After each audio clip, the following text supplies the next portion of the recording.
অহংকার পতনের মূল, আমরা সকলেই জানি। কিন্তু এই অহংকারটা দিনে দিনে যেন অলংকারে পরিণত হয়েছে।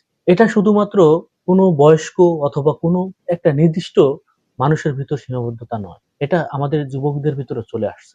কিন্তু এই যুবকদের ভিতরে এই অহংকারটা থাকার কারণে আমাদের অনেক ধরনের সমস্যাই হবে। এটা নিয়ে আমাদের সম্পূর্ণটাই খুব ভালোভাবে জানা দরকার। তো চলেন আজকে আমরা জানবো, শুনবো এবং শিখবো। চলেন শুরু করা যাক। আজকে যে ভিডিওটা রিয়াকশন করব সেটা আমাদের অহংকার থেকে দূরে রাখবে এবং অহংকার হলে কি হইতে পারে সেটা আমরা জানতে পারবো। দুনিয়া বহু বাদশাকে ছোট বানায় ফেলছে, দুনিয়া বহু ফকিরকে বাদশা বানায় ফেলছে, দুনিয়া বহু সুন্দরীকে কবরে লাথি দিয়ে ফেলায় দিছে। এক বুজুর্গ বলছিল এক যুবককে, যুবক অহংকার করো কেন? যুবক বলছে, আমারে চেনেন আপনি? বলছে, হ্যাঁ চিনি।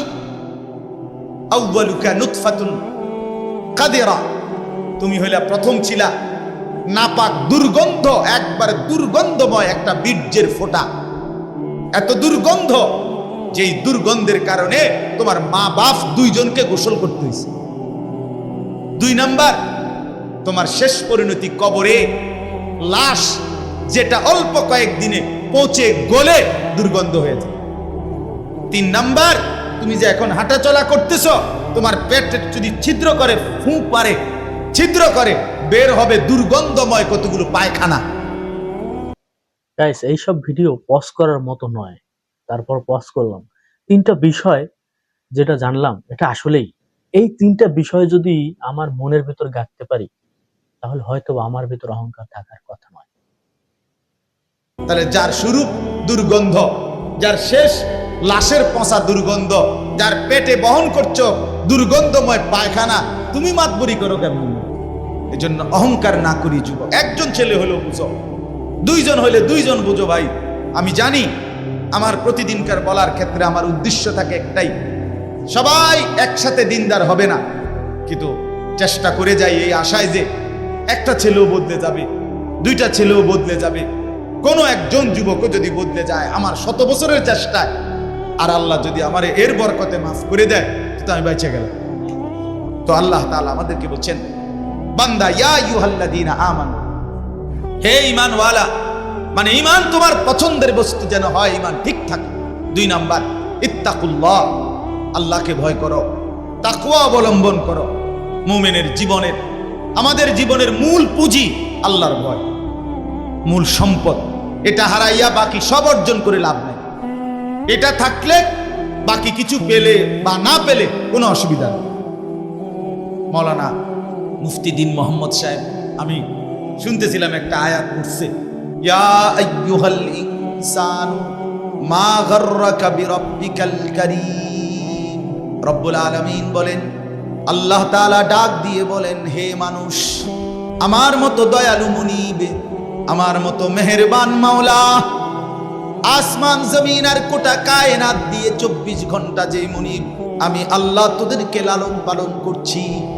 একবার চাঁদ উঠাই, আবার চাঁদ ডুবাই, আবার সূর্য আনি, সূর্য ডুবাই, একবার রাত বানাই, একবার দিন বানাই, একবার আলো দেই, আবার অন্ধকার দেই। আল্লাহ বলেন, এতটা যত্ন করে লালন করছি যেই মনিব, আমার মতো দয়ালু মাওলা, আমার মতো দয়ালু আল্লাহ থেকে তুই বান্দাকে, তুই মানুষকে কে রে ভুলায়া দিল? আমাকে বাদ দিয়ে যার কাছে গেলি বান্দা, বল না বান্দা, আমার চাইতে বেশি কি পেলি তার কাছে? সে তোকে কি দিল? বলো, তোমার সমবয়সী বন্ধু তোমারে কি দিল? উলঙ্গ কতগুলো ছবির দৃশ্য দেখানো ছাড়া, মদের আড্ডা, জুয়ার আড্ডা, নারীর আড্ডা, জিনা ব্যভিচারের আড্ডা ছাড়া তোমার বন্ধু নামের ওই শয়তানে তোমার আর কি দিছে? তুমি বলো, বলো। ঠিক জানি না, হয়তোবা অনেকের বন্ধু অনেক ধার্মিক হইতে পারে, তবে ম্যাক্সিমাম, আমি যদি 80% বলি তাও মনে হয় কম হবে বলা। এগুলা তো বন্ধু নামের শয়তান, এগুলা বন্ধু নামের ইবলিস। আল্লাহ আমাদেরকে বুঝদান। কোরআনুল কারীমের মধ্যে আল্লাহ তাআলা 7 জন যুবকের ঘটনা বলছে, যাদের ঈমান এতটাই মজবুত ছিল যে আল্লাহ তাআলা তাদের ঈমানের মজবুতির কারণে গোটা পৃথিবীর জন্য তাদের উপমা আল্লাহ তাআলা কোরআনের সূরা নাজিল করে শোনাইছে। মক্কার কাফেররা নবীজির কাছে শুনতে চাইছিল, মুহাম্মদ, পূর্ব জামানায় তোমার জন্মের আগে এক দেশে কয়েকজন যুবক তাদের একটা আশ্চর্য ঘটনা ঘটছিল, সেই ঘটনাটা কি তুমি কইতে পারবে? আল্লাহ তাআলা কোরআন নাজিল করে আল্লাহ বললেন, বন্ধু, ঘটনাটা যুবকদের আমি আপনারে শুনাইতেছি।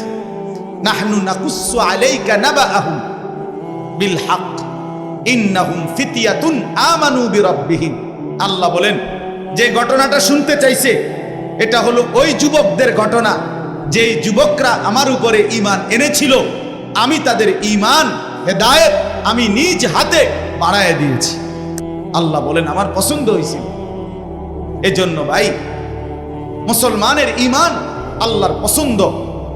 ঈমানবিহীন গোটা পৃথিবী পেলেও লাভ নাই, ঈমান পেয়ে সব হারাইলেও লস নাই, আল্লাহকে পেয়ে সব হারালেও লস নাই, আল্লাহকে না পেয়ে গোটা পৃথিবী 10 বার পেলেও কোনো লাভ নাই। কারণ ঠিক, আল্লাহকেই যদি না পাই আপনি পৃথিবীতে কতদিন বাঁচবেন? সর্বোচ্চ 80, হ্যাঁ, তারও বেশি ধরলাম 100, তারও বেশি ধরলাম 120। তারপরে কই যাবেন? তারপরে তো ঠিকই আল্লাহকে প্রয়োজন হবে, তাই না? পৃথিবীকে তুমি যতই আঁকড়াইয়া ধরো, পৃথিবী তোমারে থাকতে দিবে না, লাথি দিয়া কবরে ফেলে দিবে।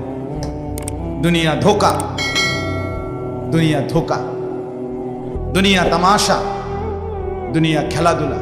এই হাসে তো এই কাঁদে, এই ফুর্তি তো এই আবার হসপিটাল, এই আনন্দ এই বেদনা।